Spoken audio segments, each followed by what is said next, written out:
Good morning, good afternoon, good evening, depending on where you are on this fast forward planet. This is Andy Revkin, the Columbia Climate School Sustain What webcast. 35 years on the climate beat. I am not in Sharm El Sheikh. The rate of COVID infections there has me feeling like I'm glad I'm not in Sharm El Sheikh. There are other reasons I didn't go. I've covered COPs, these climate conferences for a long time. I'm juggling other things as well. My beat is sustainability more broadly. I have with me Jean Chemnick, whose camera isn't operating right now, but she's there in Sharm El Sheikh. She has been tested positive for COVID-19. Apparently, this has been a big issue there. Jean writes for E&E News, which is one of the most amazing deep diving for professionals kind of web coverage of environmental policy and issues. Jean, I'm glad you could come on here. I know it's the end, sort of. We could talk about whether this is a typical one where it runs overnight into Saturday, but how are you doing, first of all? Oh, I'm doing okay.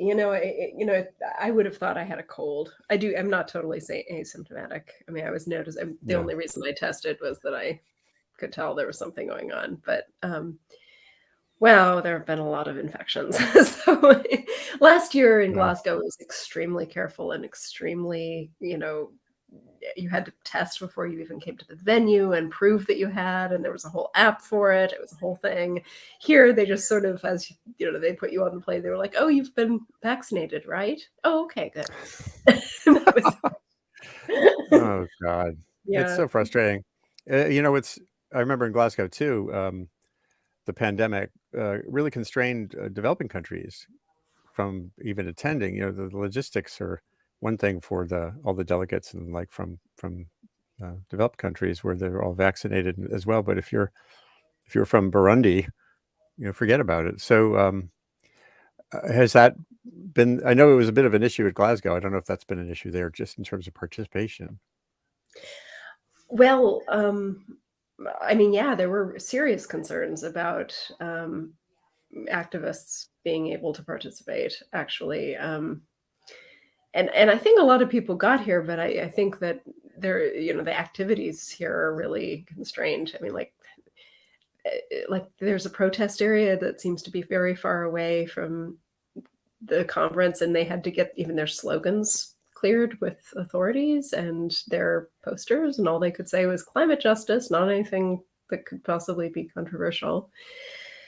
So and this whole issue, it was amplified. The sort of civil society issues there were amplified by the human rights record of Egypt. I know Naomi Klein and others have been really pushing hard to elevate the issue of the imprisoned folks.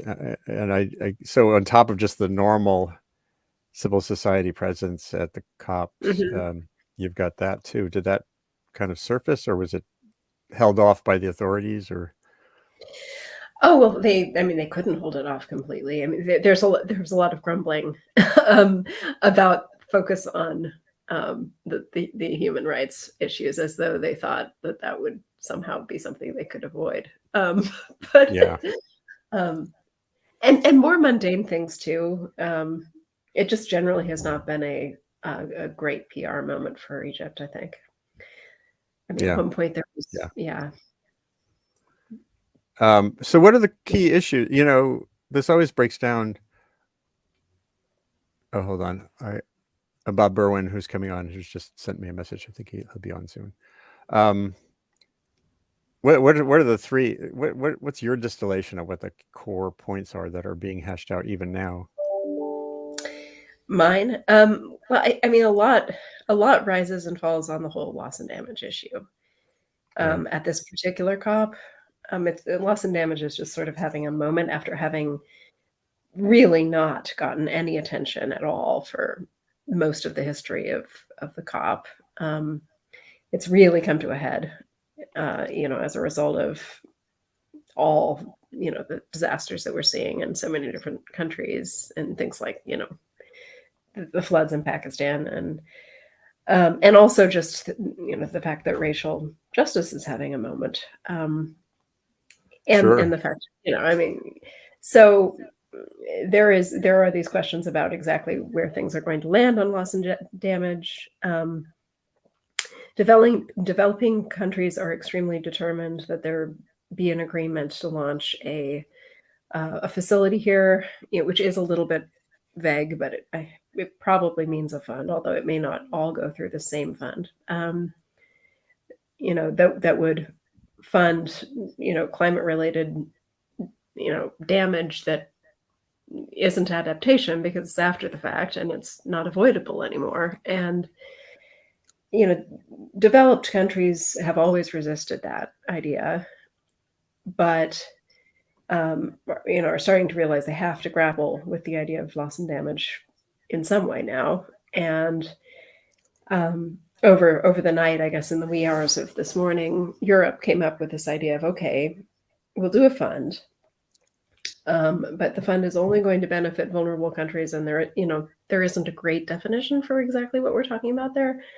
It's vague, and then it's going to be funded by a mosaic of finance, which will include probably public and private money, Right. and multilateral development banks, and will come from a variety of donors, which means China.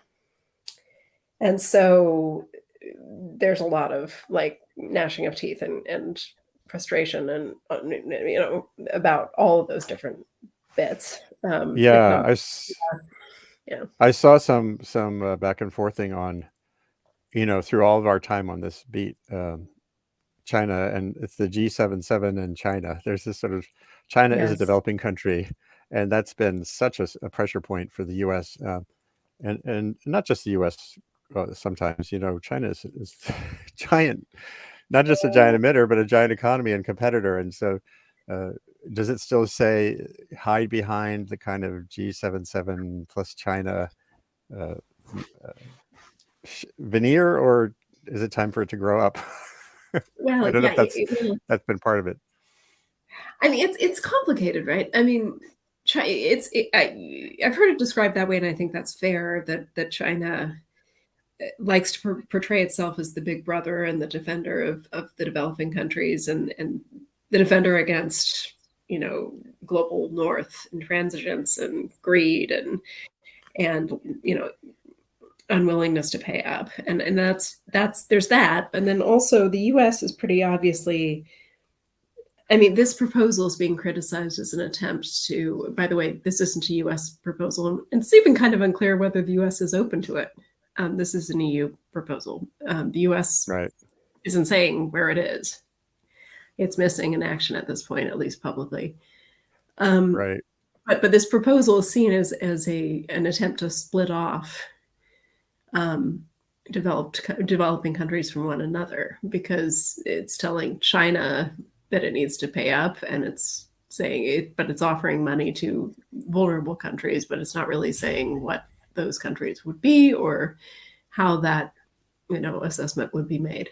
Yeah, and I've heard more than one definition of loss and damage. Even you look back through the history of the idea, there's one is sort of compensation for losses in extreme events linked to climate change. The other is money for the stuff that adaptation can't get to. And they're kind of different. Are they still mashed together too there? Is there, if you go out on the floor there and you ask 10 people, what is loss and damage? Is there some common idea? No, there is sort of a little bit of a sense of, developed countries industrialized and became wealthy using fossil fuels, and their actions bear responsibility for all these problems that these developing countries that haven't contributed as much to the problem are experiencing. So there's like a historic responsibility aspect, but the U.S. constantly insists that language be put in anywhere that loss and damage is discussed that says that this doesn't deal with compensation or liability. That happened here. In order to agree to even put it on the agenda to discuss loss and damage finance, there had to be a footnote, which is never, it never happens that there are footnotes, or very infrequently that there are footnotes on the agenda, but they worked it in there where, this is not a discussion of compensation and liability. And from, a lot of people's perspective here, talking a lot about reparations is ineffective because, it's just very hard to sell to would-be donor nations. It's better to talk about helping, other countries who are experiencing these impacts. That's a key idea. Is it a forward-looking thing or a backward-looking accountability? Yeah. I mean, it's kind of hard to totally divorce it from the idea that these countries really did nothing to cause this problem, and they're suffering more from it than other countries, and that does feel unfair. So there is a little bit of a responsibility kind of woven through all this. Well,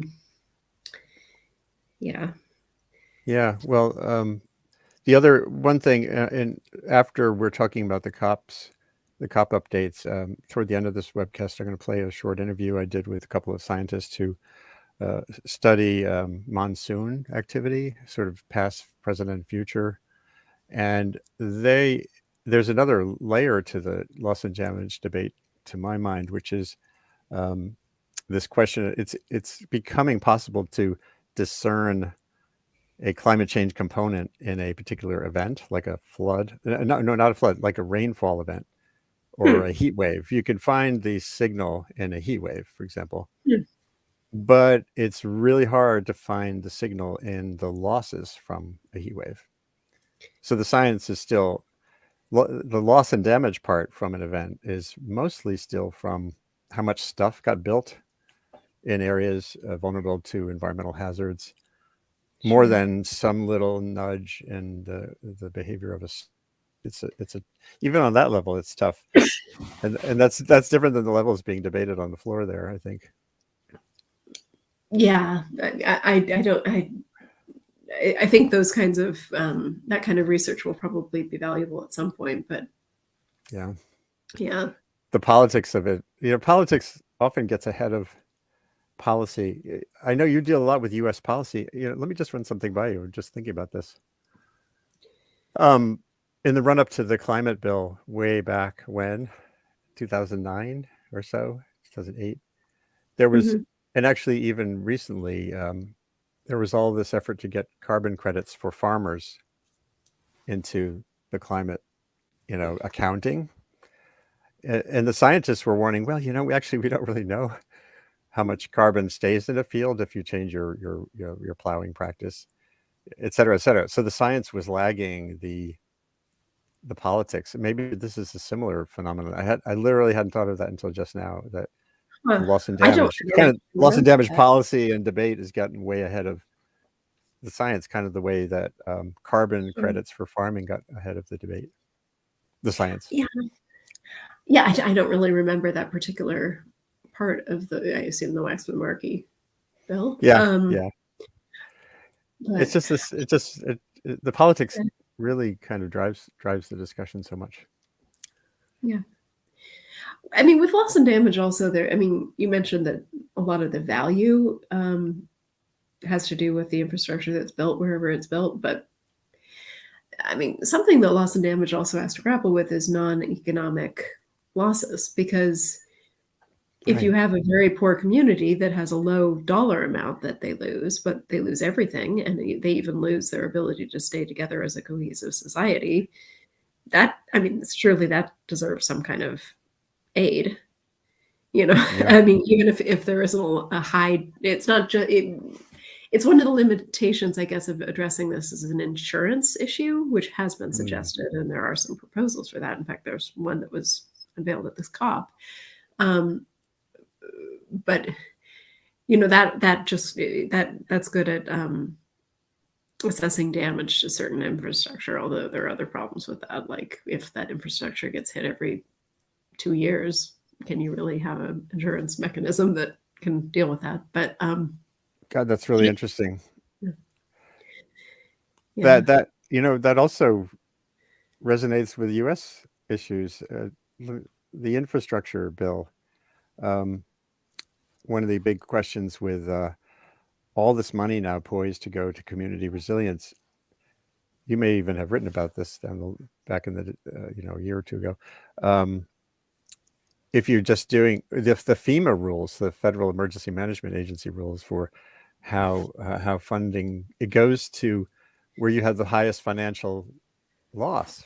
So Yes. even so it's a similar thing too. There, that's why the billionaires on the beaches in the Hamptons end up getting money for their beach replenishment, where a poor community with less infrastructure or capacity to get the loan to get the money, you know, loses out. That also feels kind of relevant.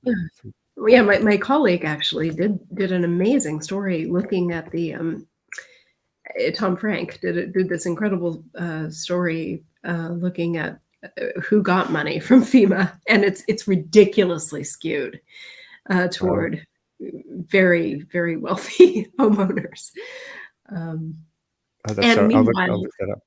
yeah, and meanwhile, I guess poor communities are getting not nearly enough aid, even though it would be a lower dollar amount. It's yeah.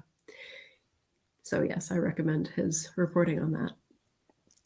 So is this? Have you checked the temperature of things right today? Like right now, it's like 4:30 in the afternoon there, 4:20. What's Yeah. the? Is this at that point where there's always the breakdown and the threatened walkout and the like, or Oh, where are we? honestly, it feels worse this year. Of course, part of it, yeah. I'm checking it as much as I can. I'm in my room. Right. And I'm also trying to take naps and things too. So this is not me at my optimal moment. No, I really appreciate you're doing this. It's heroic. Thanks. But actually, this doesn't. Yes, there's always the Thursday breakdown at COP, but this is actually worse. It feels worse. I mean, I guess we'll see where we end up. But yesterday morning, the presidency put out a 20-page non-paper. It was called a non-paper. I love those. Yeah, which was like somebody described it. Maybe it was Ed King. Described it as like a greatest hits compilation. It was like everything everyone has ever suggested on everything, which is not where you're. I mean, on the second week, on the second to last day, that's not an encouraging sign. No. And even still, now it's a 10-page paper, but there's still important questions, and especially on loss and damage, but actually on other things like, the phase down of fossil fuels and different things that are still apparently not very close to the end. And so we'll see. It definitely is not going to end today. You're bringing me back to, I know you were I think you were in Cancun in 2000. Yes, that was my very first. Yeah. So I don't know if you can see your screen, but I'm sharing a screen of the .earth post I did at the Times on non-rumors over non-papers at climate talks. Oh, maybe there are non-papers. Maybe that's an established thing, and I just didn't know it. But it is. At least yeah. It's such a weird. The UN system is so weird. I learned it's actually. Let me see if this link still works. Oh yeah, look. Oh my God, I'm going back to 2007. Bali update. Ooh. Non-paper, a non-starter for US. All right, non-papers are just not a good idea. Nothing good comes from non-paper. Speaking of we'll switch over here. Bob Berwin is on now as well. So Bob, Jean Chemnick is in her room. Her camera's not working, but we're talking about this last stage of these discussions where desperate COP administrators circulate what are called non-papers. And I was clicking back to the year 2007 when the same routine was going on in Bali. But I just want to introduce you.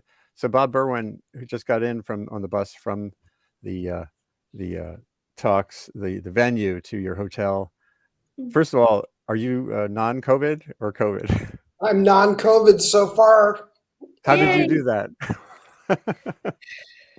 Good for I don't you. know. I got a booster about 2 weeks before coming here. So we'll see. Well, We'll see how it goes. I know a number of people that I've talked to have come down with it since they got here. yeah, Jean has I it in haven't. her. Who was Yeah. there with you, Jean? Who you said you had someone Sarah else? Schoenhart is also here and also here because we both have it Oh, in our geez. little apartment. So Bob, greetings. Do you file both for Inside News and DW Deutsche Welle? No, I haven't done anything for DW for a while. I'm full time for Inside Climate News now. That's what I thought. So what's your top line final day thinking here? It's not the final day. No, I never. That's the first answer, right? But they have moved past the non-paper stage to putting out some drafts, both for the final cover letter. There was some back and forth between whether they were going to even still include the 1.5 degree target or limit, as people have started calling it recently, or not. And there's also a draft on language for loss and damage, which is the phrase for paying for the damages that global warming is causing in the global south.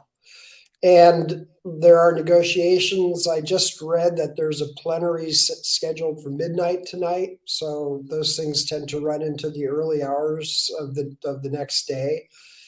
And I think what they're doing is parsing some of those, as usual, some of those words and phrases. Yeah. I'm looking here. By the way, I'm showing for those who are watching Simon Evans at the I think it's Carbon Brief. I can't keep track. They're keeping an open file there at that bit.ly link of the status of documents, and as you can see here, cover decision not agreed, loss and damage not agreed, post 2025 finance goal not agreed, adaptation committee report, blah blah blah. That's a pretty long list to get. Some of those things have been trickling in throughout the day.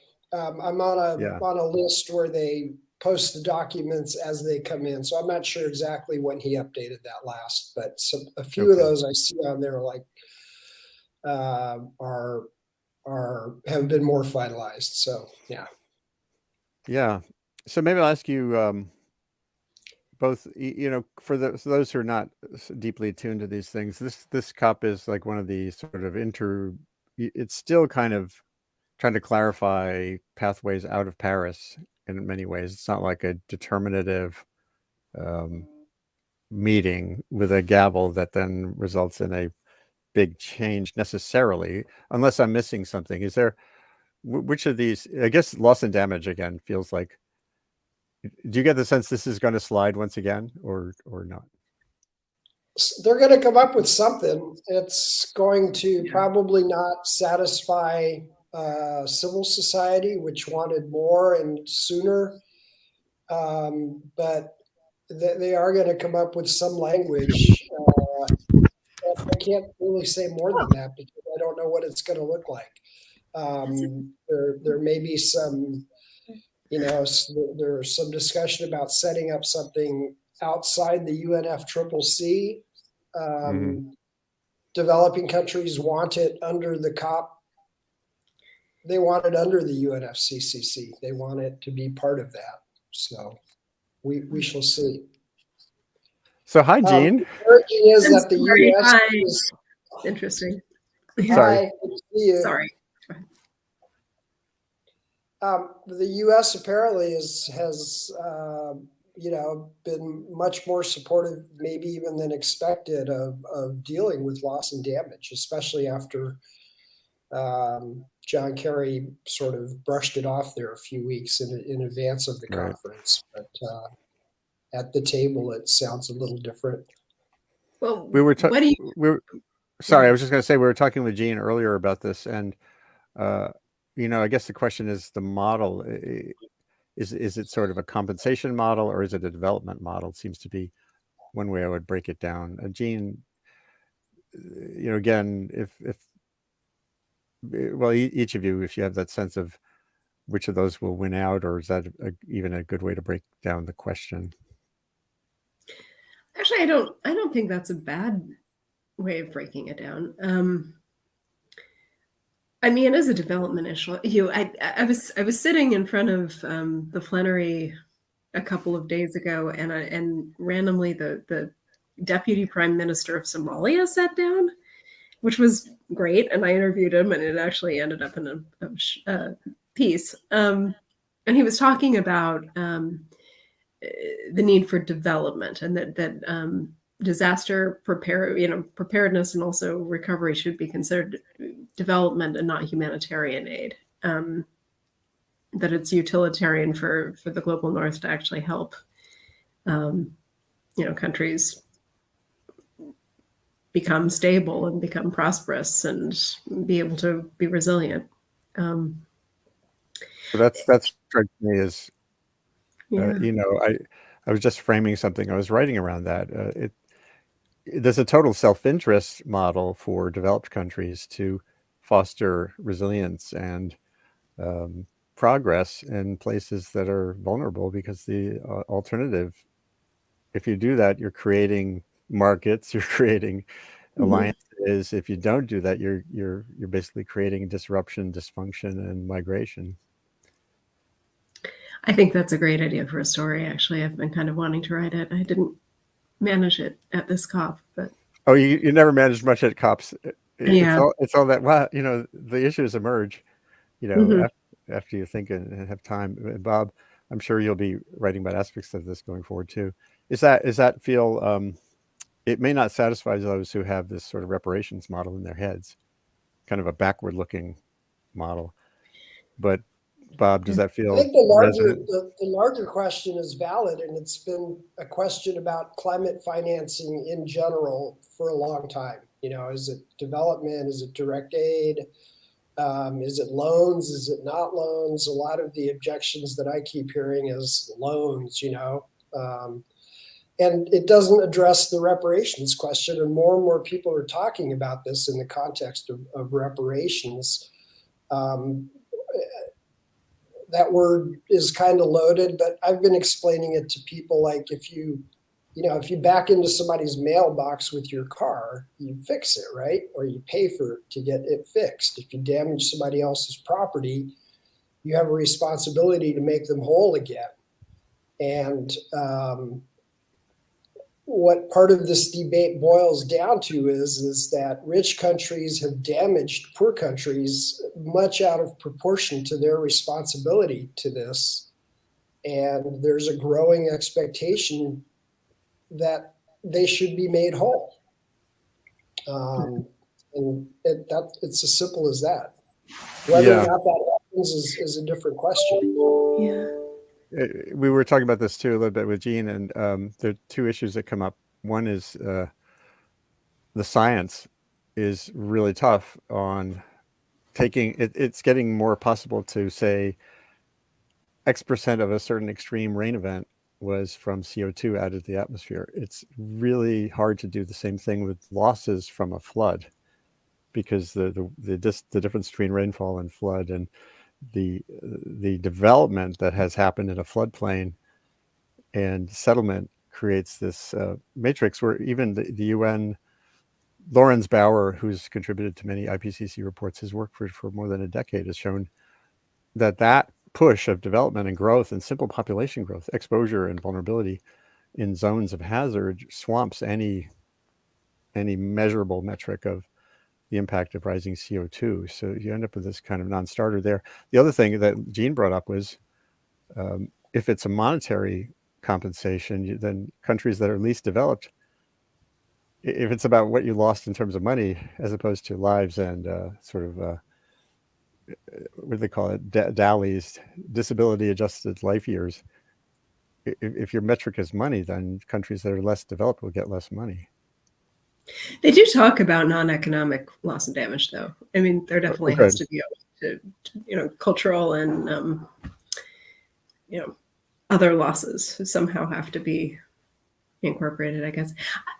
I would say reparations is harder just to sell to the global north, just from a PR standpoint and of trying to get things passed and things made available. It's just it's a heavier lift, I think, which might be worth thinking about, and all, and just, how you frame a thing sometimes makes it easier to enact or not,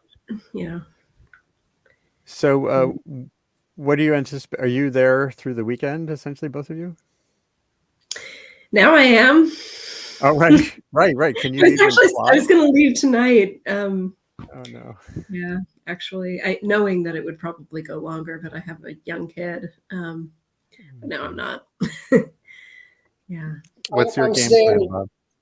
I'm What's staying that? for a few. I'm staying for a few extra days afterward and writing about efforts to preserve the reefs in the Red Sea. Oh, great. While you're there, take advantage of that location for sure. Yeah, they just announced during the COP a protection zone for 2,000 kilometers of this fringe reef, as they call it. So, and the U.S. has pitched in with $15 million to help with that. And there's this idea that the Red Sea reefs are among the most heat tolerant, and maybe if we can, cap global warming at 1.5 degrees, that they may have a better chance of surviving than most others. That's great to do a story on that. I'd love to keep track of that. Mm-hmm. I was only in the Red Sea once, and it was in 1980. Before I was a journalist, I was first made on a sailboat, sailing in my early 20s, a total random thing, but it's an amazing body of water. And that you're up on that, wait, let's see, which way, east, that prong of it that goes up toward Israel. Any last thoughts? I don't want to keep you, Jean, too long, particularly because of your, you should focus on resting and getting hydrated and like. So, Jean, what's next for you? It sounds like you do have some stories lined up. I'll look at that piece you did on Somalia. That sounds so interesting. With what he was telling you. It was a quick hit. It probably deserved more reporting, but you're right. It's actually hard to report good, long, interesting pieces at COP. But yeah, that was just kind of a happy accident that he was there. Actually, I mean, what you were just saying about why it is in the global North's practical interest to support, finance for the developing world, I think is a great story, because I think that there's a perception of, foreign aid in general, not even just for climate change, as just giving money away and can we afford it? And I think that there's some polling to show that it's not that popular. I'm not sure if at least it's, not always treated as an important function of the government. And I just think it's good to just have a piece looking at the role of, maintaining stability in other countries, helping them with their greenhouse gas reductions, keeping them from defaulting on debt, important,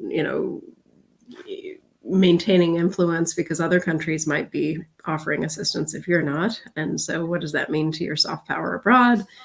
I think that's worth looking at. Yeah, actually, Russia, made a lot of gains the pre-invasion, and even since they've been quick to try to fill some of those gaps in Africa, particularly. And of course, China is a big presence in Africa, Right. so it's all the great game, as they say. And Bob, along with the Red Sea work piece, what themes resonate in your head as we go into the final, maybe the final hours? I keep wondering about what might work better than this COP process. And I've tried to write about that a few times. And I've been to 4 COPs total, and this one kind of redoubled that feeling of like, wow, why are all these people here? Most of them are hanging out in coffee shops in the pavilion, very cash. Right next door, there's a booth where a scientist is seriously talking about how much of the Nile Delta is going to be underwater by 2100. And there's maybe 3 people there. And then at the espresso shop in the German pavilion, there's 50 people hanging out, and not really much sense of urgency there about this.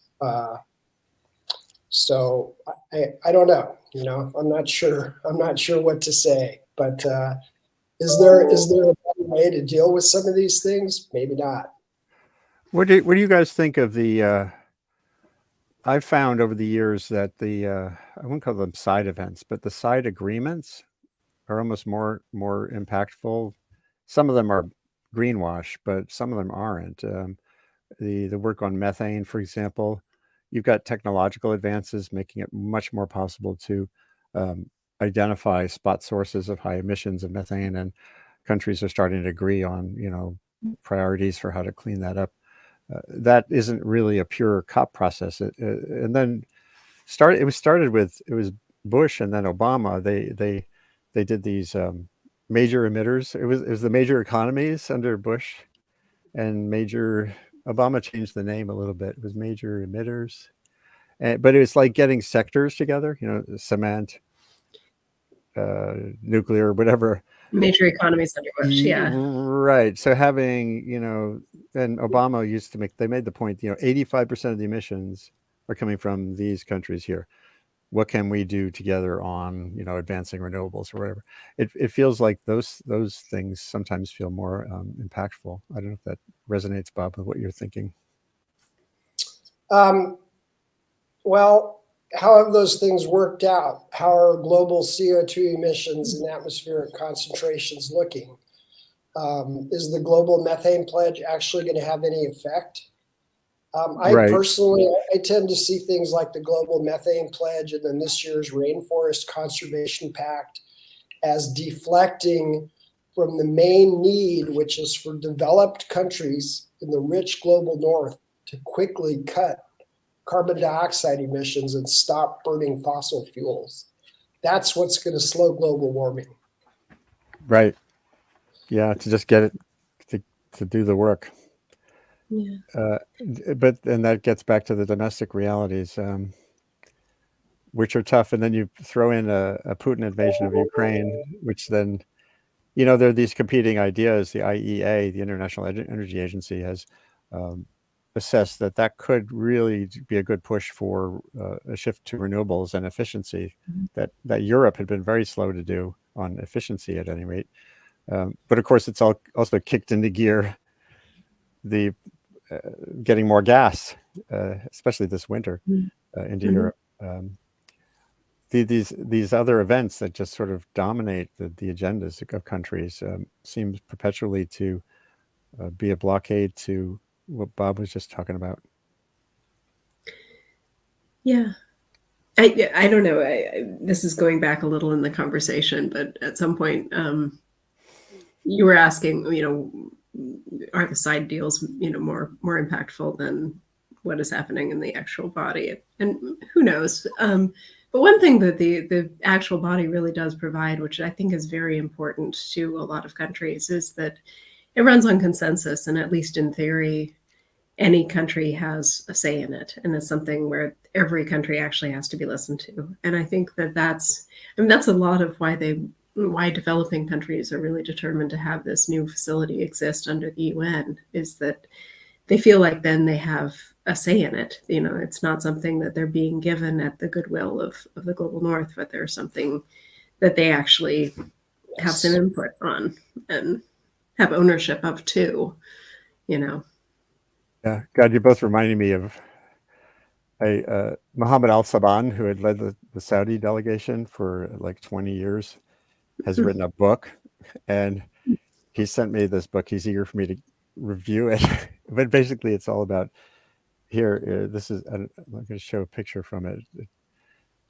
He had been, it is said, I'm not sure, I'd have to go back through some good reporting that was done on this a long time ago, that it was the Saudis who got in the language requiring the consensus, the all or nothing kind of vote, way back in the process. Let's see, I got to show my screen here. That anyway, the book is all self-aggrandizing, congratulatory stuff, and blaming other countries for punishing poor Saudi Arabia. This process is, as Bob says, what can take its place, though? It's kind of like the UN itself. Everyone yells about the UN. I'd say, well, the world without the UN is a worse place. The world without this process, I think, is worse. But I'm not sure if you can measure what it's done so far. So maybe just a final capping thought from each of you. Again, thank you for taking the time to do this today. So Bob, you're going to go to the shore and check in on resilient corals. Once this thing is over, I hope to, yes. I have an appointment with a couple of scientists, and we will see. As far as final thoughts, I think I'll hold back until the thing is finally over. Sending good vibes to the people in there in the negotiation room, and hoping that they can really face this with some heart and some courage and some vision, and put aside some of the technicalities and really think about this in a really empathetic way. I think we're missing that in these discussions a lot. We tend to get caught up in a lot of technicalities and forget about the people who are actually being hurt on a daily basis by this problem. And we need a lot more empathy, and we need people to bring their heart with them to these negotiations. I think that's well put. It's really well put. Yeah. And Jean, just the last thought. We were talking about that earlier too, in the context of who is and isn't in the room. But we were talking about how COVID limited developing country participation in Glasgow last year, and here you have the Egyptian government is just so in such a lockdown mode because of its human rights issues. Is there a way to get that humanity into this picture in a way that really does drive change? Sometimes I've felt at these COPs like it's performative. It's almost like, here's a video from Greta, hooray, let's all clap and go back to things. It's kind of. Yeah, it probably is sort of performative. I don't know. I mean, maybe there's a usefulness in just getting everyone together every year to talk about climate. And having them know, oh, this is coming up. We better at least come up with something. Oh, they're actually going to check our work, maybe. So we better show progress. I mean, there is probably I think there's a usefulness in that. I don't know if it's probably not the whole game, but you talk about the world being just a little better for the process. It probably is. And I did. Were you around when Lula showed up? My colleague covered that. I was around. Everybody in the media center went over, and he actually got a serious hero's welcome, and there was a lot of buzz. It sort of reminded me of how Al Gore used to be treated at these things. Yeah. No, the whole transition, if this plays out as it's looking like in Brazil, it really could be potentially transformative. It's certainly for the indigenous communities in the Amazon, having more of a sense of government that cares about their sustainability. So I wrote a few pieces about that, and we'll see how it plays out. Well, thank you both, Bob Berwin, Inside Climate News, Jean Chemnick from E&E News Wire. Take care of yourselves. Enjoy the coming days. I know. Stay negative. Wear the masks. Stay positive. Emotionally. Positive, emotionally, negative, pathologically. Yes. All right. I am going to show this. You can head out now, but I'm going to show the video from, if you want, the video, this interview with two scientists studying monsoons and assessing the issue of loss and damage from that standpoint. It's worth watching. Again, Bob, take care of yourself. If you can, stay or go. I'm going to pull up that video. I need to go. I have a story to write. Oh, really? Yeah. Take care of yourself. Me. Keep your energy up. Bye. Okay. Bye-bye. All right, everybody. That was a live check-in from the COP27 talks in Sharm El Sheikh, Egypt. Thank you for tuning in. I am going to show a video now that I recorded a couple days ago with Sonali McDermott from New York University, and Deepti Singh from Washington State University. It's really worth a listen. So hold on a second here.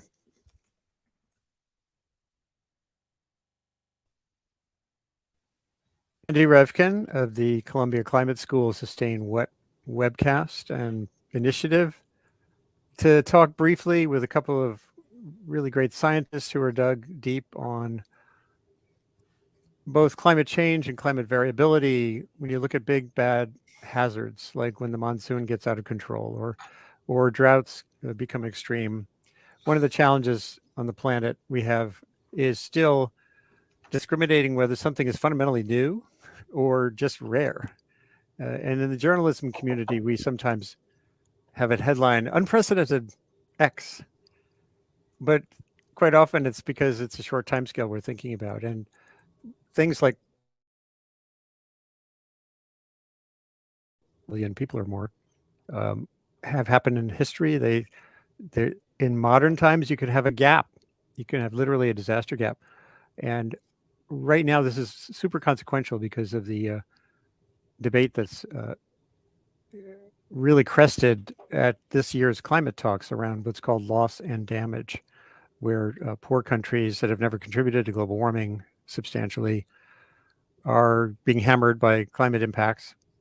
And the demand that's been there for a while, but as I said, is now sort of really in the foreground, is that there's reparations or some kind of facility or finance mechanism needs to be set to put things as right as they can be, meaning at least to compensate for the losses that are not mitigatable by adaptation and the like.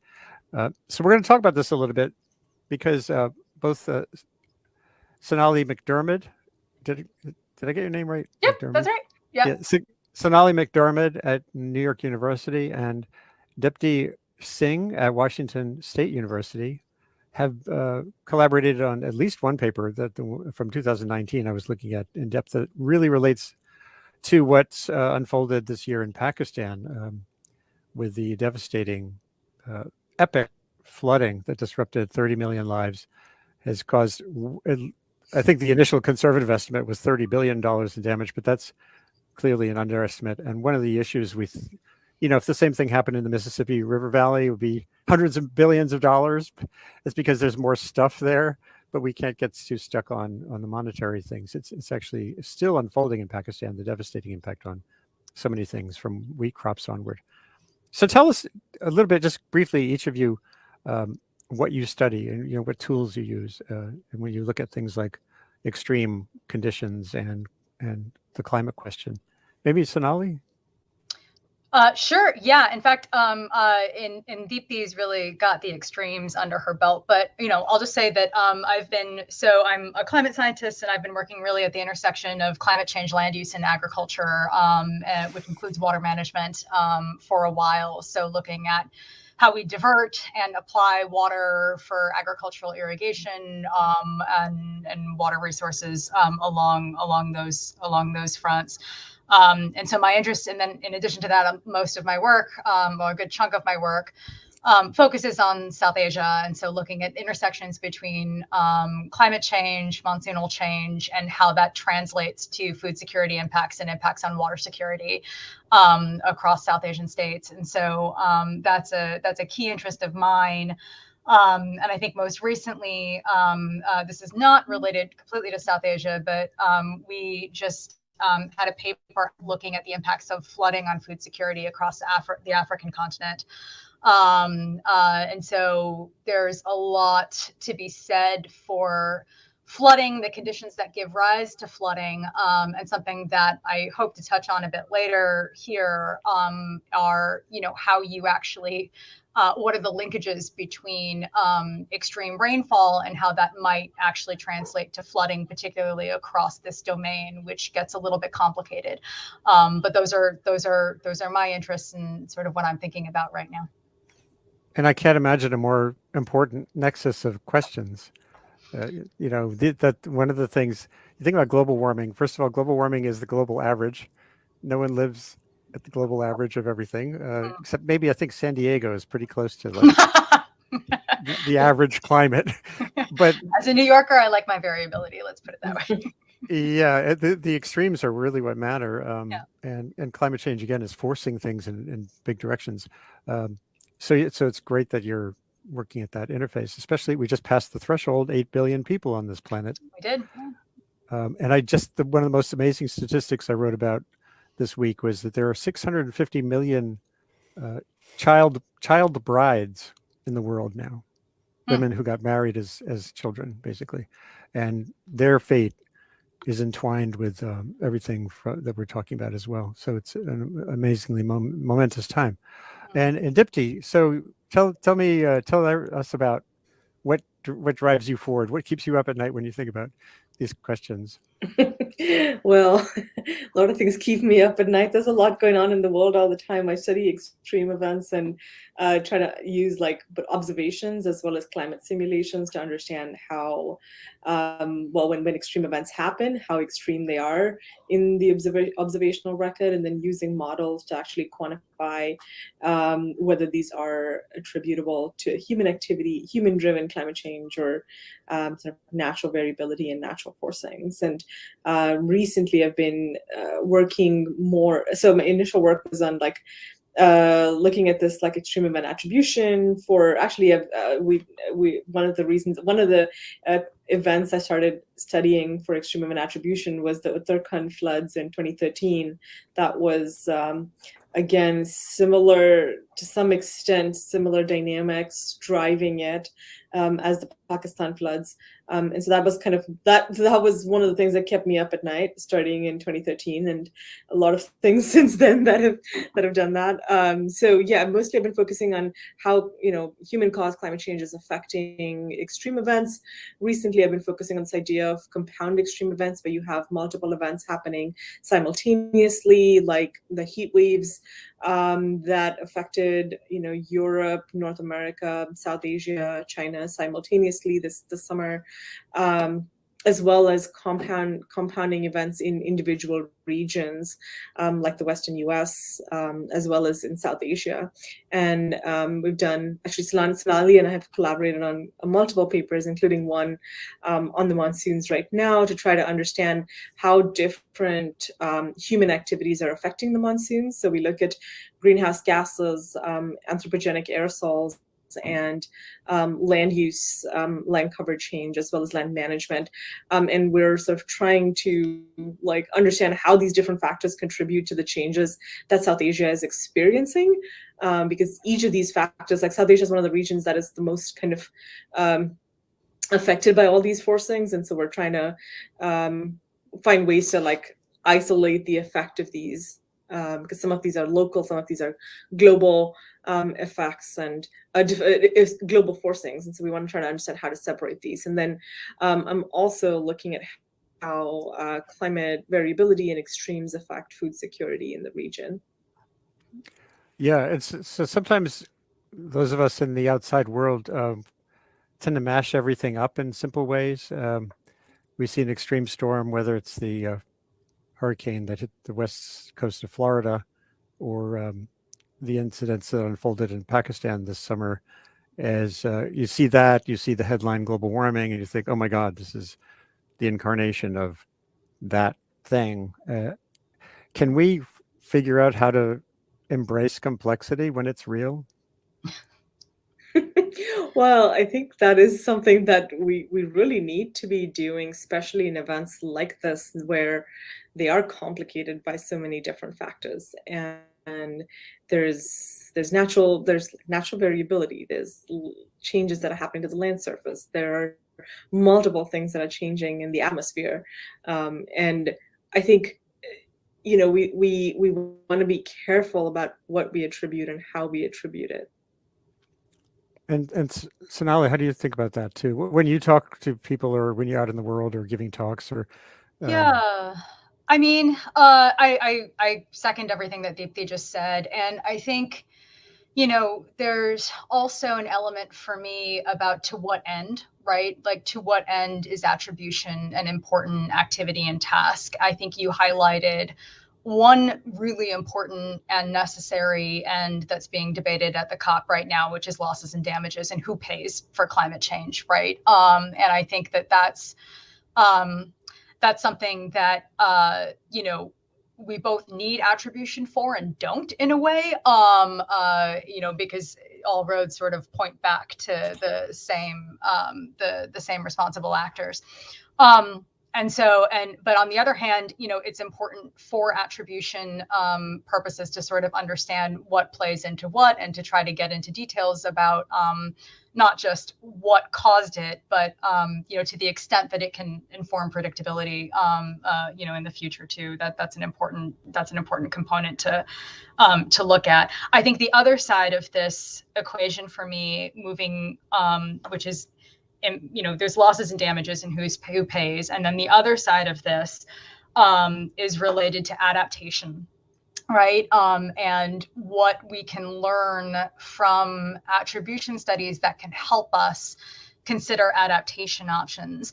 And I think one thing that we're going to be really confronted with, and some of these events such as the Pakistan floods or droughts occurring in East Africa right now, and a host of other things, is that we have to be, and this speaks to your point, Andy, about embracing uncertainty, we have to be a bit, we have to be considered and deliberate in our approach to adaptation and making decisions in the face of uncertainty, right? It's at some level, we know climate change is happening. We know it's here. We know who's responsible, and we know that losses and damages should be paid.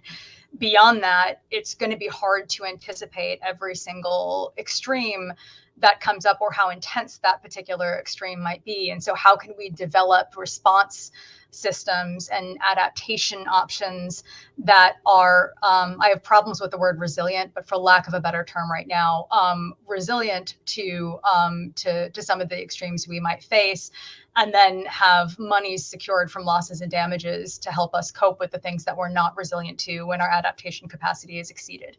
So that's the other way I'm thinking about this, right? Where does attribution fall in this space of assigning responsibility, but how can we make decisions even moving beyond attribution when we know what some of the existing vulnerabilities and situation is? Climate change is here, right? Pretty conclusively, irrespectful of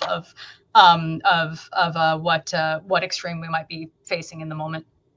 Yeah, I talked on this show a year or so ago with Diana Liverman from University of Arizona, who has been a great tutor for me over the decades in looking at the full scope of what drives climate risk.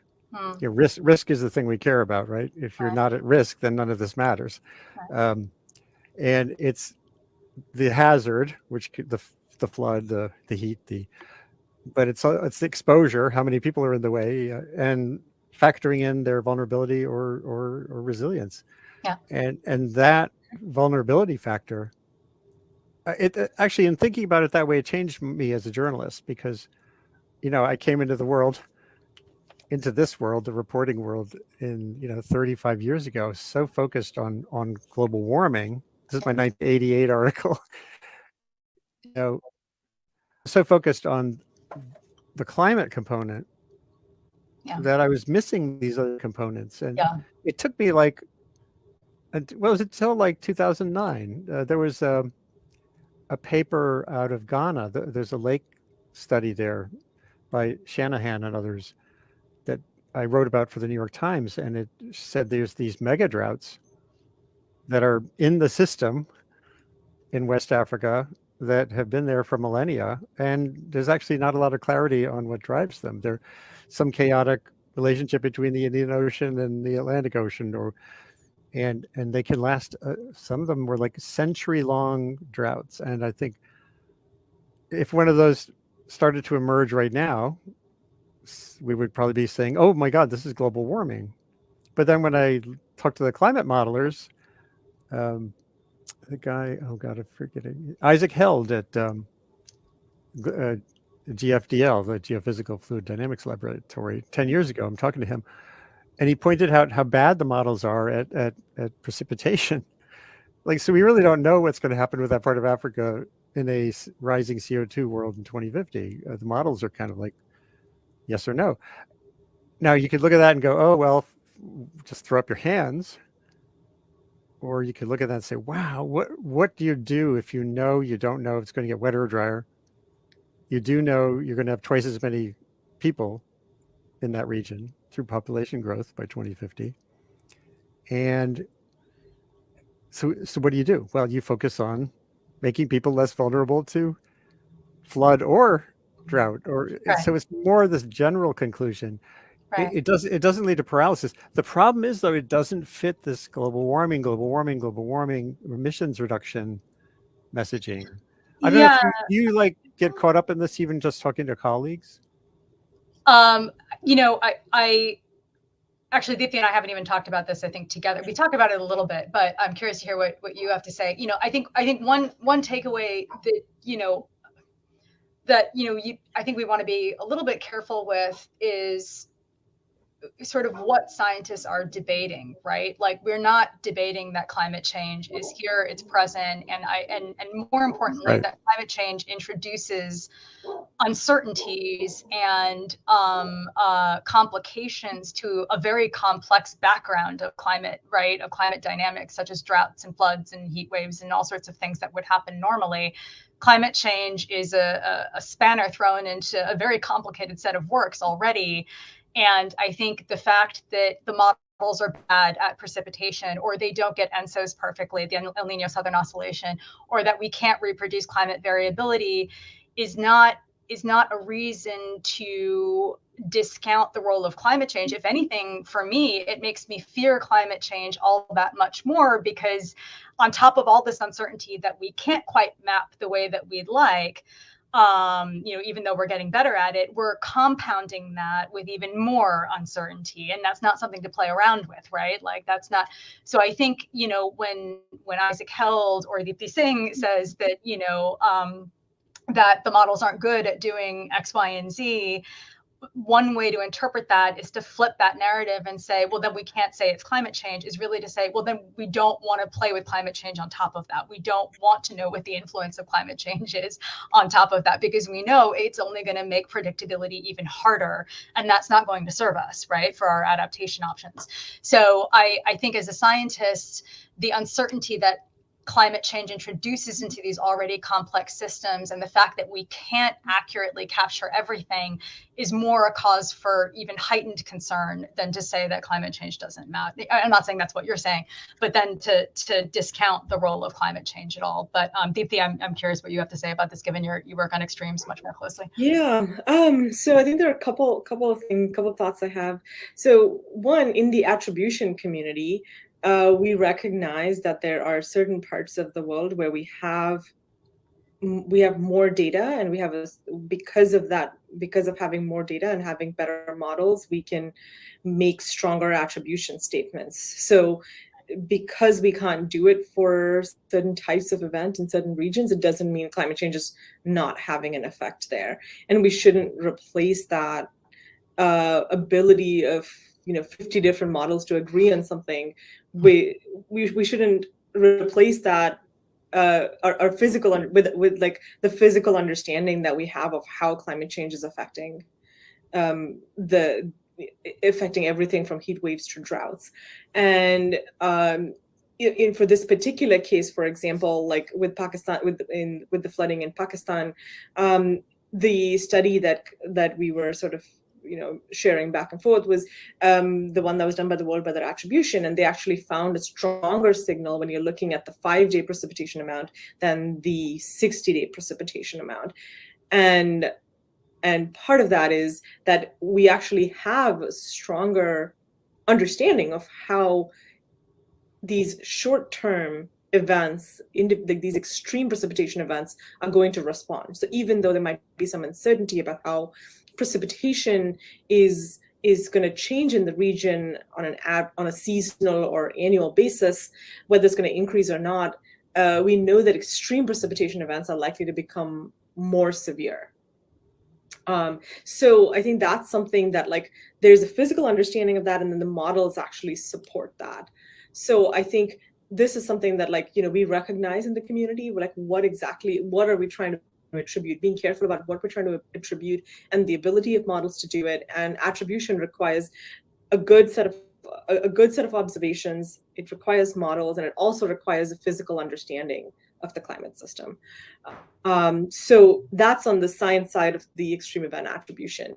And I think there are some debates about, like, yes, getting stuck about this idea of whether attribution, we should be like waiting for things to be attributed before we start to like adapt. And I think we're at the point where we're not just talking about climate hazards anymore. I think most people recognize this intersection, like you were talking about, of risk, exposure, hazard, and as actually a fourth dimension to that, which is response. And also thinking about it in the sense of compounding events. So some of these regions are experiencing multiple events in a year, which makes it hard to respond, which exacerbates vulnerability, which reduces the resources people have to respond. So even if climate change is not going to change things there, we know that we're not adapted. These communities are not adapted to the extreme events we're experiencing today. And even though there's uncertainty about how climate might change 20, 30 years from now, we know what we need to do to reduce the vulnerability, to increase the ability of these communities to respond to climate change. So I think at least, maybe that's the bias by the set of people I talk to, but generally this complexity in understanding climate risks as opposed to just focusing on the hazards is something that we are embracing. Right. Yeah. Andy, I think you're muted. Yeah, our dog was barking.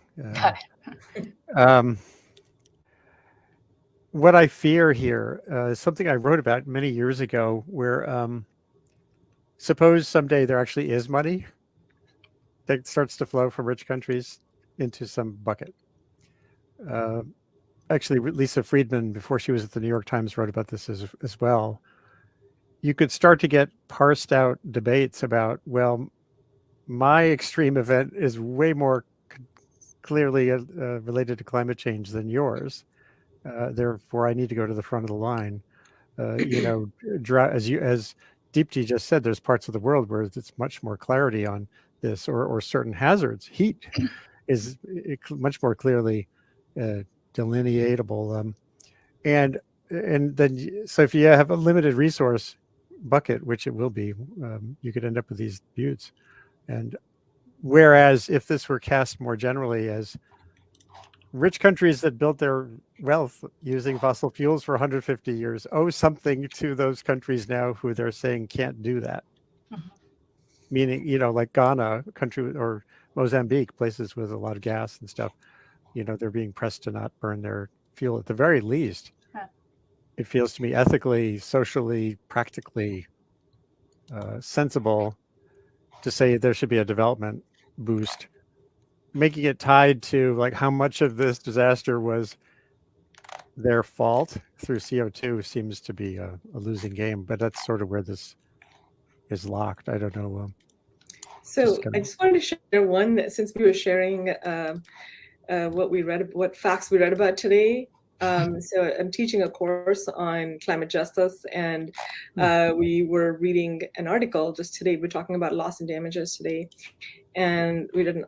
The number that really stuck out to me was that there's $7.3 trillion in tax havens, where wealthy people and corporations have basically,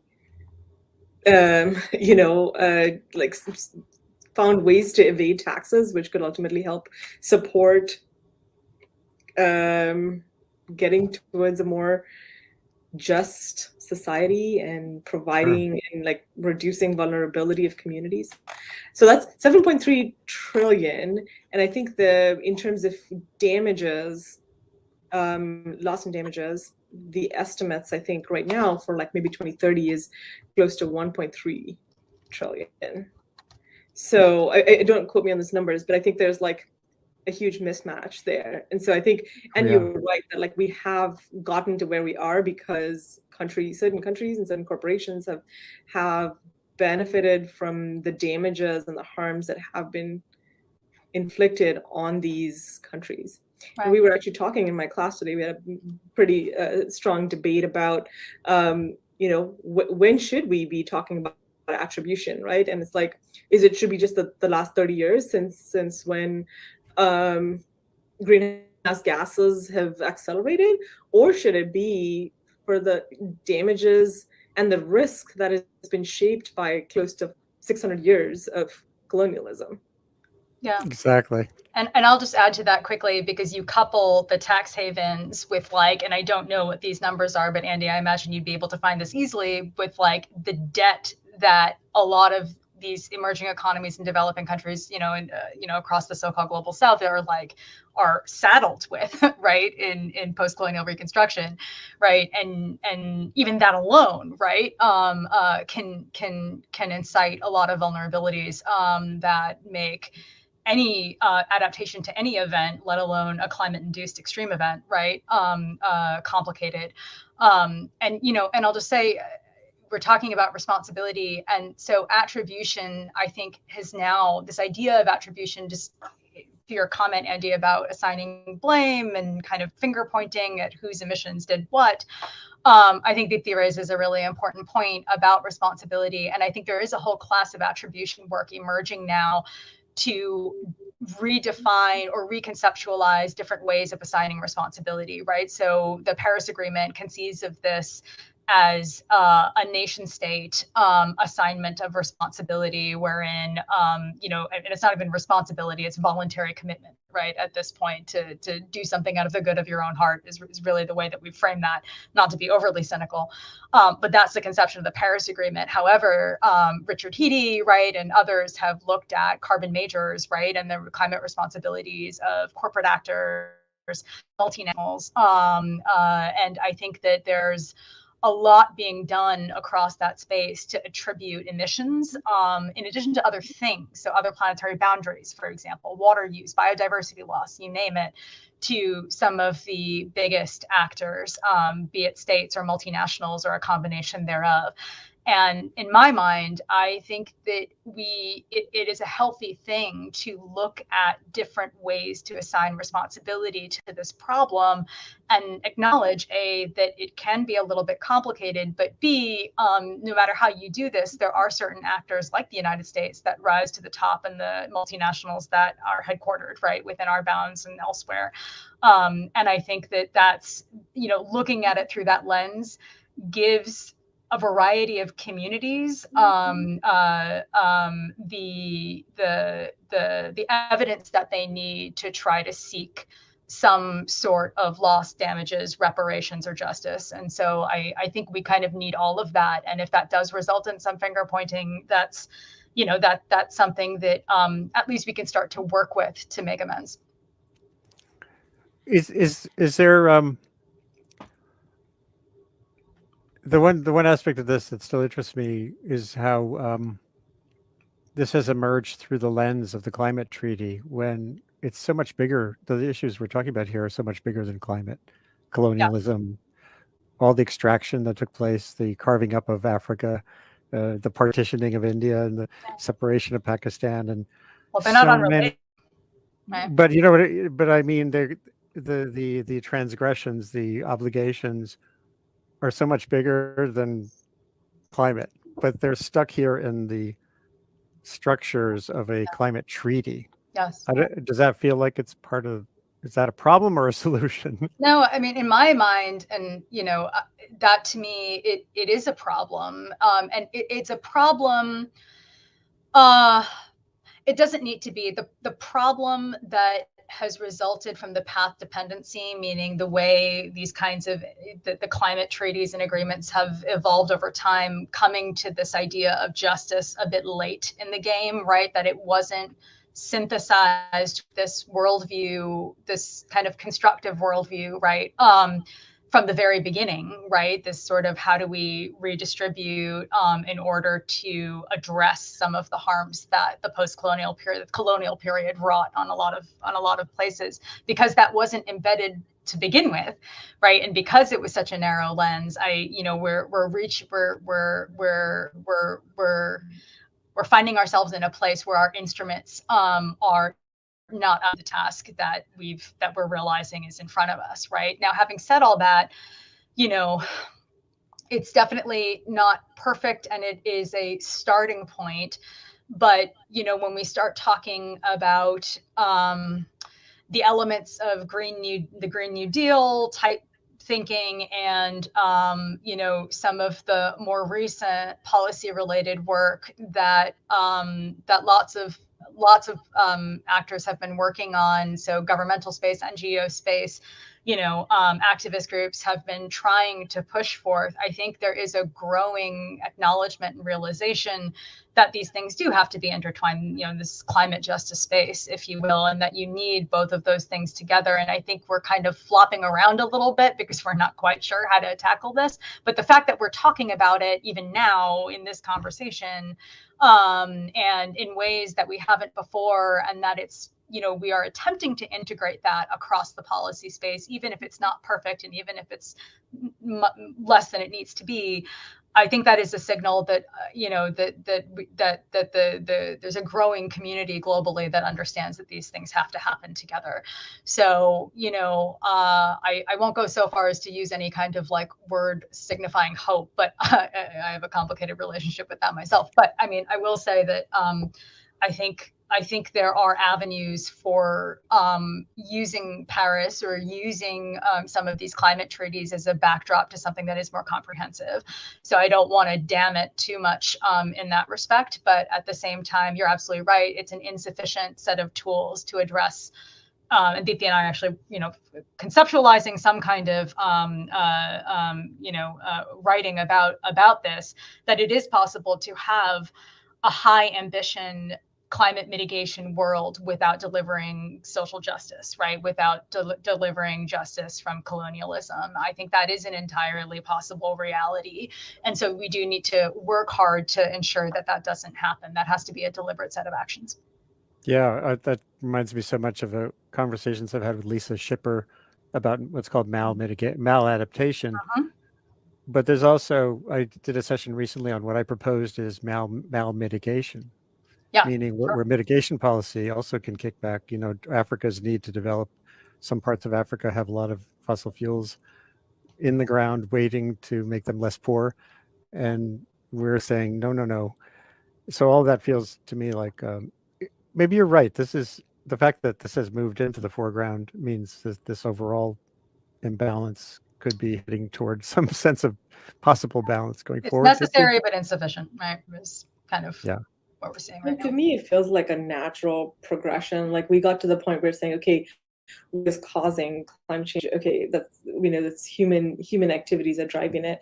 And then, talking about extreme events and understanding, okay, can we attribute these to climate change? But now we're at the point where we're talking about humans who, humans are not uniform. There's a lot of heterogeneity there. And so we're sort of becoming more nuanced in terms of like, who is actually responsible? It's not the entire human race that's responsible. It is certain people that are contributing to this problem, certain people that are affected, they're winners and losers. And so we're identifying that and like creating this more nuanced understanding of this. And I think this is where, when we're talking about both the drivers of climate change, like you said, you kind of mentioned colonialism and capitalism as being like issues that are now being talked about. And something that, in the climate community we're talking about is like how the things that affect like these factors have already driven climate change over a longer period than just the effect of greenhouse gas emissions that we've seen accelerate in the last few decades. Like colonialism has already caused changes in climate in parts of the world. They've already modified local climate. And so like, these are like related, these are to me, it's like they're like related issues that are both the sources of climate change as well as potential like actors that we can leverage to find solutions to climate change. Like having that understanding of how all of these factors are integrated in shaping climate change and climate risks is important to then figure out, okay, where are we going to get the money to deal with this problem? Right. Just a couple more things, and we can get on. Thanks so much for your time.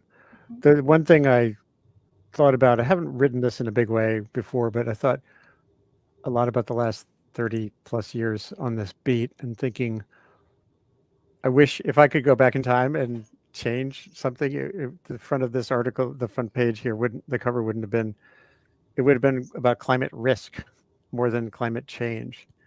Because by focusing so much on the sexy science, I love science. I'm a science writer.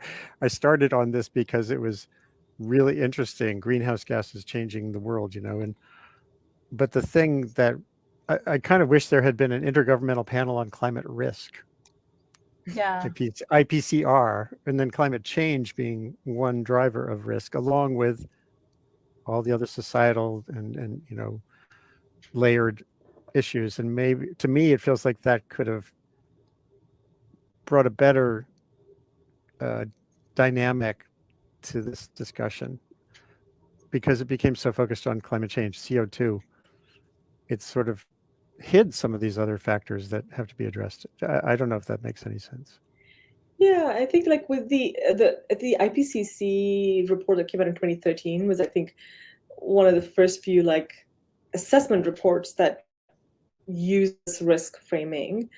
And now with the U.S. National Climate Assessment, which I'm contributing to, like we're also talking a lot about risk and not just the hazards, because I think there's this recognition that yes, there's climate change that we can talk about what risks, what hazards might happen in decades from now versus things that we can actually act on to reduce our vulnerability. And like, even let's say magically we stop producing emissions like tomorrow, we're still going to have to deal with climate variability.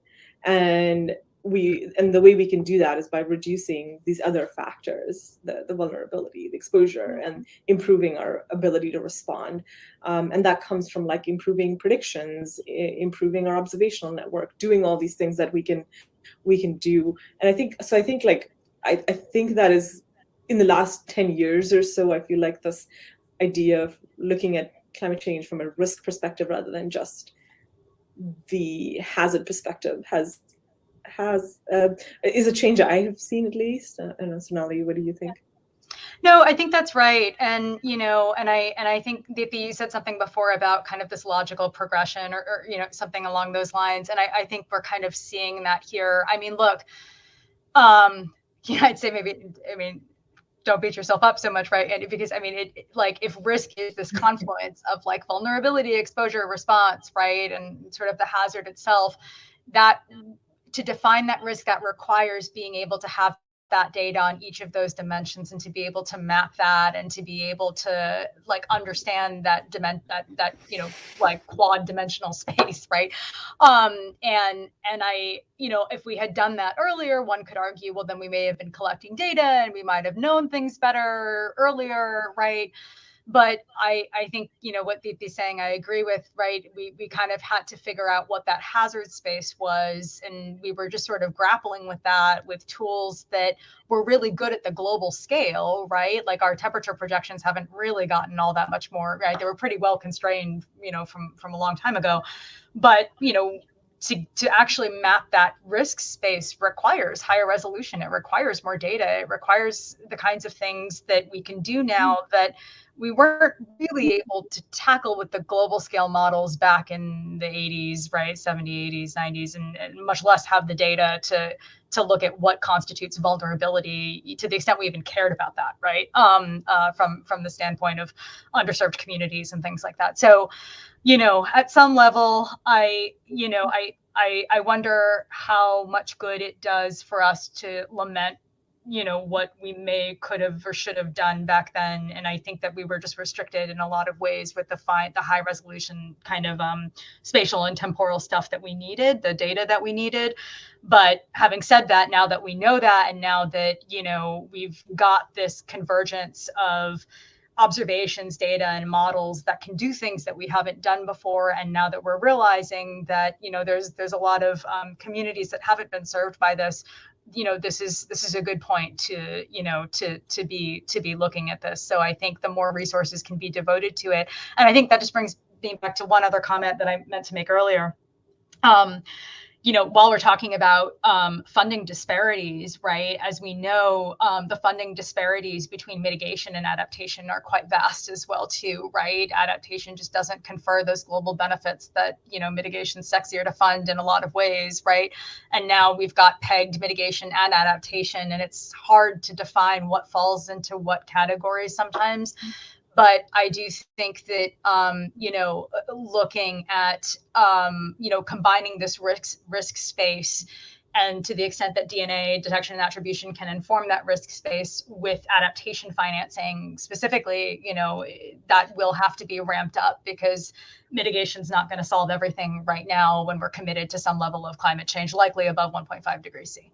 Right? So you reminded me of something really important that Frederica Otto, who runs that World Weather Attribution exercise, and one of her colleagues, Van Alst, stressed to me, which is that the studies they do, the attribution studies they do, include attribution to social issues, social vulnerability, but the media and the politicians around the climate problem latch on to the global warming part. If you look at what they write, the summary has a whole section on all the other drivers of the losses that happen in Pakistan. Big list of infrastructure, dysfunctional water management, decades of settlement. Yeah. But the thing that makes the headline is global warming was likely some portion of this, but in a very fuzzy way. And if we can balance that out, so that we pay attention to that full spectrum, then I think that can help to direct more of the resources where they need to go. And this is with the infrastructure money here in the United States. It's like hundreds of billions of dollars. Poor communities that are most vulnerable, how do they get access to that is a really hard problem. They don't have the lawyers to do the FEMA applications or whatever. And I think the more we can frame this around the full spectrum of risk, the better off, the more likely you could actually you could kind of actualize the justice component. I produced this little graph a little while ago. It draws on what I was saying earlier from Diana Liverman, and also a conversation I had with Catherine Sutherland, who's in Durban, South Africa, geographer who studies the floods there, which were all, again, they hammered poor people living in floodplains. And so here I've tried to I want to make this into some kind of a pocket card for journalists, maybe for everyone at COP27, to realize, it's not all just about climate change. It's about social change, or the lack of it, societal gaps and things. Thanks. If you have any last thoughts on that point, that'd be great. And then I really appreciate your time. I'll run this on Friday when I'm doing kind of a wrap up of COP27, and it's a very helpful discussion. So your last point, like what would success look like, I guess? It sounds like there's more data to gather, there's more science to be done at the vulnerability side. And what else? What are the students you work with? What do they need to do to sort of actualize the points you were making? Go ahead, you want to Success is a hard thing to visualize. What do you have to say? So I agree with what Andy, you were saying, trying to take a more climate justice perspective, which means, or social justice perspective, and understanding that social justice and climate justice are related. And that's an approach we can take in the science that we do, because it means working on understanding issues that affect these communities. it means considering these comprehensive set of factors. And bringing it back to what we were talking about with attribution, attributing hazards, a lot of that attribution is often in countries where they already have a ton of resources and where there are good observational records because those countries have had the resources to have those. But so many countries in Africa, so many places in Asia and South America don't even have a good record to talk about hazards. And now that we do, over the last few decades, we have satellites that give us a more comprehensive record. Actually understanding hazards and understanding the ability to predict those hazards can be really helpful. And I think investing in resources to improve the observational network, which can also again feed back to improving our models for understanding how climate change is going to affect them in the future. Because part of the reason why models are not great in certain parts of the world is because they don't have data to feed into those models. So I think for students, I guess what I would suggest for what I try to do with my students is to promote them to think about this, to take a more climate justice perspective, to focus on problems that affect communities, focus on the distribution of impacts from hazards, and I don't know, not think about what's going to happen 100 years from now, which is so uncertain, but things that we can do right now to make the lives of so many people, millions of people, better. That's so important. By the way, I'm just pointing here to a study I looked at a while ago when I was thinking about the gaps in the world, where we do the science where it's convenient, we do the journalism where it's convenient. This was a study on the streetlight effect in climate conflict research, where we don't go to the places. You literally can't get to some of the places where this is most consequential, Congo and the like. So that feels like an imperative too. But anyway, Sonali. I was just saying, Sonali and I have been talking about this for a while now, that the Pakistan floods got so little attention at least in the media here, and my students were like, oh yeah, we heard about it once because you showed us an article about it, but it really hasn't been covered a whole lot, and now it's getting a lot of coverage. But yeah, sorry, Sonali, go ahead. No, and I think that's totally, that's right. And what you're showing here, Andy, I mentioned, I keep talking about the study. So, the study that we just put out, the impact of flooding on food security across Africa, it wasn't necessarily a climate change study, but one of the things that was groundbreaking about the study, which was in proceedings, was just that we looked at it at all. Which is a pretty low bar. Wow. This question hadn't really been explored. And one of the things we were running up against is, food security data is hard to get anyway, but particularly in the context that we were looking across Africa, we had to rely on this index that was used by the humanitarian community, the famine early warning system, more so than any kind of data, because that's just what we had to work with. And so I think yes, this is it. And I think that what this really flagged to us, the fact that we had to, nothing against the humanitarian community, they're doing great work, but the fact that that was the data set that we had to leverage. It wasn't census data, it wasn't government collected data, it wasn't, that's what we had to resolve this kind of impact at that scale. Mm-hmm. And I think, Deepti's comment about data and the need for enhanced monitoring, I think there's an additional equity component in there beyond, what she highlighted.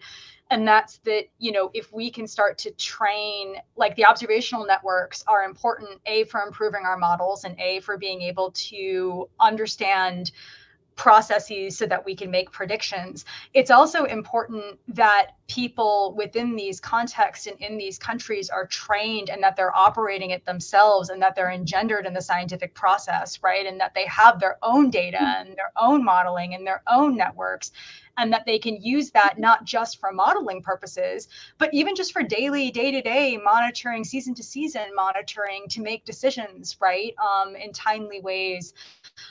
Right? We make so many of our decisions by looking at our apps that detail our, our weather forecasts even, right? We make decisions whether to leave in the face of a hurricane or not, because we've got the National Weather Service, right, or in the National Hurricane Center. So we need to ensure that the monies that are being devoted are building up capacities, right? For lack of a better term, and preserving that kind of brain power in house, so that these places, these regions, these areas are they have agency, right, to use that data to their own needs.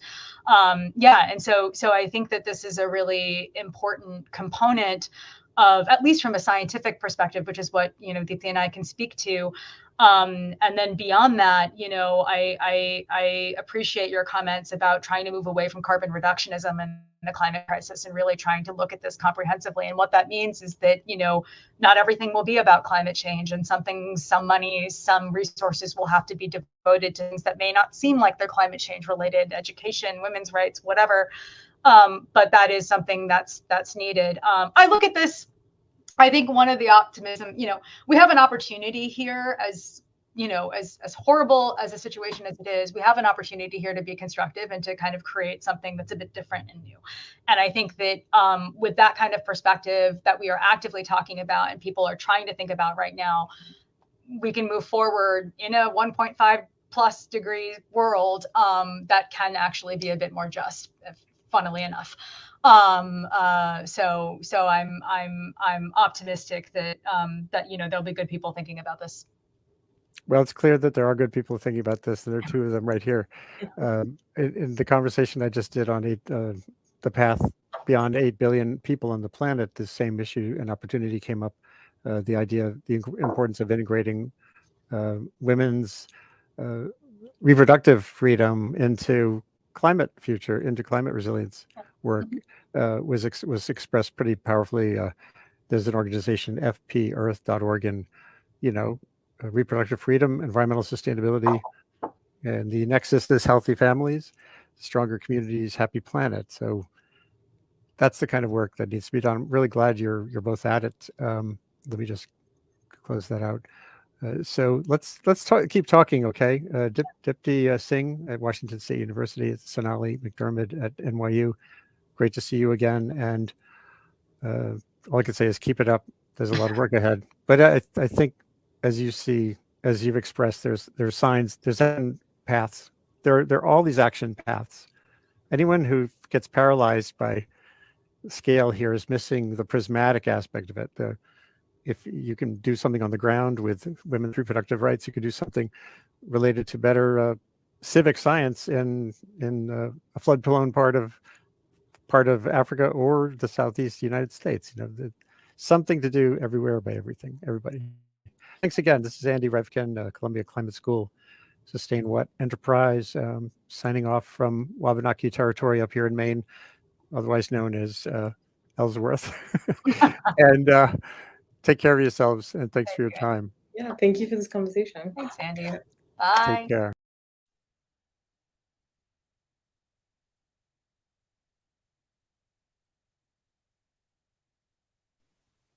So thanks everyone for watching today. That was a wonderful conversation I recorded. Actually, it was last night, Thursday night, with a couple of great young scientists who are dug in on how to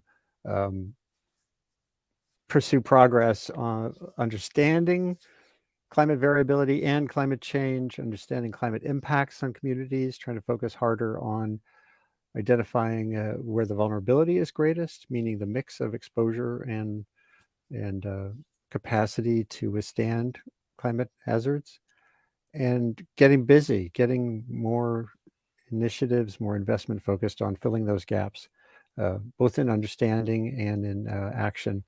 I'm back on Twitter here one last time.